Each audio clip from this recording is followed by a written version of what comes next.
Es importante revisar el método de los filósofos más renombrados, porque de alguna manera lo que podemos hacer es emular un poco o mucho lo que ellos hacían con relación al método precisamente.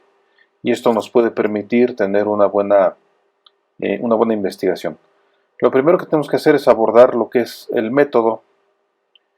El método, de acuerdo a la Real Academia Española, es el modo de decir o hacer con orden.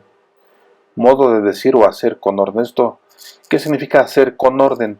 Significa que se tiene que respetar las instrucciones, las indicaciones, los lineamientos o los pasos que estén establecidos para llevar a cabo algo, para hacer algo, ¿no? Ya sea para hacer, en este caso lo vamos a orientar por supuesto a la investigación y vamos a hablar del método científico, pero en cualquier cosa que se haga, en cualquier cosa que el ser humano haga, lo puede hacer de dos formas, con método o sin método.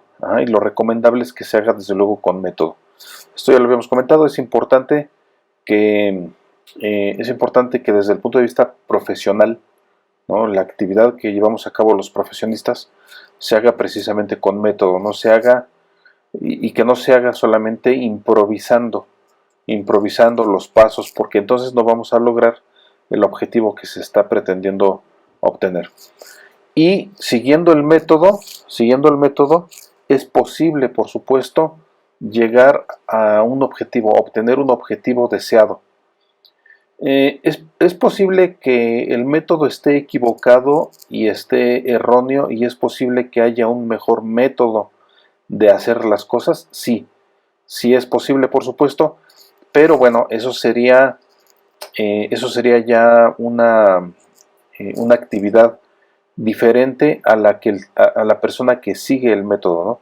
Ya sería una cuestión de que se diseñe por un metodólogo, que el metodólogo revise el método y que establezca un método mejor para llevar a cabo las cosas, ¿no?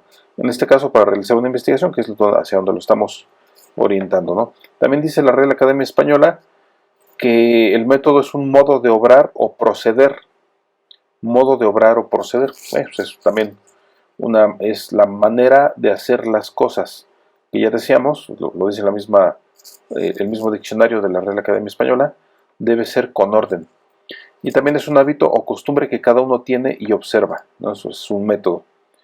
Y también tiene la acepción de una obra que enseña los elementos de una ciencia o arte. Obra que enseña los elementos de una ciencia o arte. En ese sentido, nosotros podemos considerar el método de algunas personas, ¿no? El método específico de algunas personas o el método que se diseñó por algunas personas, ¿no? Por ejemplo, el método deductivo o el método inductivo, ¿no? O el método realista, ¿no? O el método dogmático, por ejemplo, o el método jurídico, que también es una forma de hacer las cosas, ¿no? Y tiene por supuesto relación con las corrientes epistemológicas, porque básicamente estas corrientes lo que nos están dando es precisamente la forma de hacer las cosas o la forma de revisar la realidad circundante, de investigar la realidad circundante. Y entonces, de esta forma podemos tener, de esta manera podemos nosotros tener precisamente una manera eficiente de obtener un objetivo derivado del cumplimiento de ciertos pasos o de ciertas etapas, ¿no? Entonces, bueno, esto sería en términos generales el método, y ahora vamos a revisar un poco lo que es el método científico, independientemente de que más adelante lo revisemos con mayor detalle. El método científico en términos generales, ya habíamos comentado un poco de esto, es precisamente el seguimiento de algunos pasos para obtener o para llegar a un objetivo. ¿Cuál es el objetivo? El objetivo es precisamente, ya lo hemos dicho, el objetivo es resolver un problema. Ese es el objetivo que tenemos con el método científico y con la investigación en general, resolver un problema. y cuando se encuentre la solución a ese problema, se debe de presentar o se debe de redactar a través de un informe en el que se establezcan leyes o teorías. Leyes o teorías que serían precisamente las que, las que le darían solución a esa problemática. Pero entonces debe de ser, el método científico debe respetar ciertos pasos. El primer paso es el planteamiento del problema, que ya habíamos dicho, por eso nosotros empezamos con un problema, problematizando. No podemos plantear un problema si no lo detectamos primero. Debemos de tenerlo detectado primero para poder plantearlo después. Y esto puede surgir de la observación. Bueno, en términos generales de la observación, pero también revisando literatura, revisando cómo podemos nosotros problematizar, aparte de observar la realidad y de observar los fenómenos que ocurren en la realidad social y en nuestro caso en la realidad jurídica, cómo podemos problematizar revisando las leyes, por supuesto, revisando la doctrina, revisando la jurisprudencia, revisando tesis relevantes, revisando los casos, también viendo las noticias, por supuesto, leyendo los periódicos o siguiendo páginas de noticias o páginas jurídicas en las que se muestren los últimos casos que se están produciendo. De esta manera nosotros podemos ir alimentando nuestro criterio y podemos tener la posibilidad de detectar, por supuesto, un problema que esté ahí latente, ¿no? Esa sería una forma que corresponde a la primera etapa. La segunda etapa es búsqueda de información.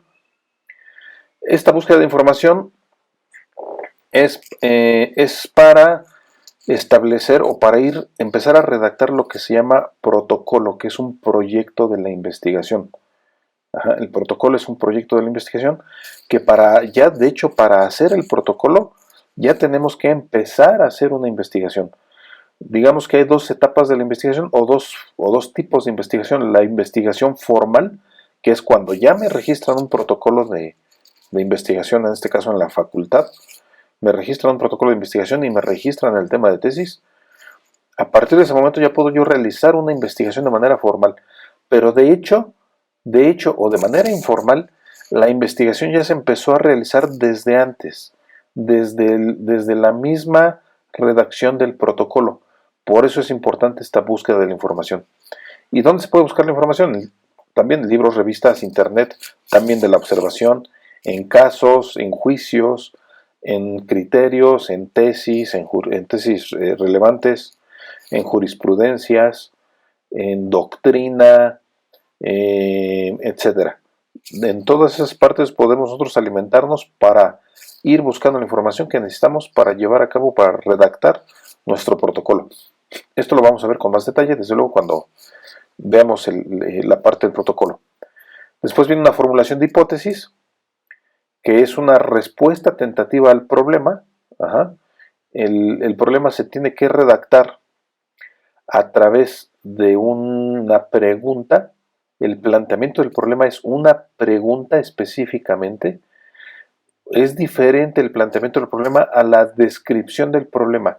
Lo que ustedes hicieron en la primera tarea fue una descripción del problema. Después lo que van ustedes a hacer es plantear ese problema. Aún no lo hagan, todavía necesito que tengan bien afinado su planteamiento su descripción del problema, para que después lo vayan a plantear adecuadamente. Esto se los voy a indicar en qué momento lo van ustedes a hacer. Y esta hipótesis entonces es precisamente una respuesta tentativa a ese problema, y la hipótesis nos va a ayudar a guiarnos o a orientarnos en cuanto a la investigación que vamos a hacer, en cuanto a la validación y la búsqueda de información para validar o falsear la respuesta tentativa que planteamos al problema. Después viene, en esta parte de la validación o falsación de la hipótesis, viene una experimentación y una recogida de datos. La experimentación puede llevarse a cabo en un laboratorio.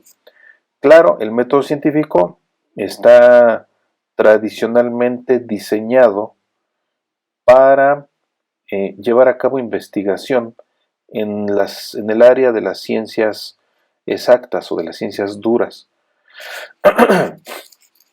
Y en muchas de las ciencias exactas o de las ciencias duras es posible utilizar un laboratorio.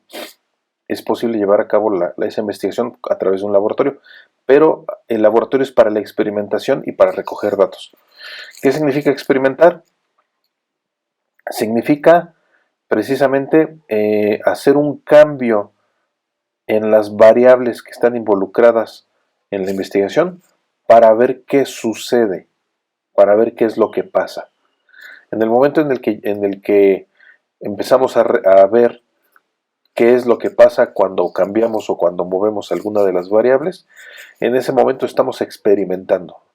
En ese momento estamos haciendo un experimento. La otra etapa es análisis de resultados. Ya cuando hacemos la experimentación, tenemos que analizar los resultados y ordenarlos. Ordenar esos datos tal vez en tablas o en gráficos, u ordenarlos de alguna otra manera para poder nosotros llegar a una conclusión respecto a la hipótesis de si es validada o es falseada. Y finalmente se obtienen unos resultados y unas conclusiones que se debe de traducir en un informe en el cual se establecen leyes o teorías. Leyes no en el sentido jurídico, ya lo habíamos comentado, sino leyes en un sentido científico, leyes o teorías en un sentido científico. Y este informe que es la última etapa del método científico, este informe es precisamente lo que nosotros en la universidad llamamos o lo denominamos como tesis. Es precisamente la tesis. Este informe de investigación es una tesis, cuando ya se han cumplido todos estos pasos.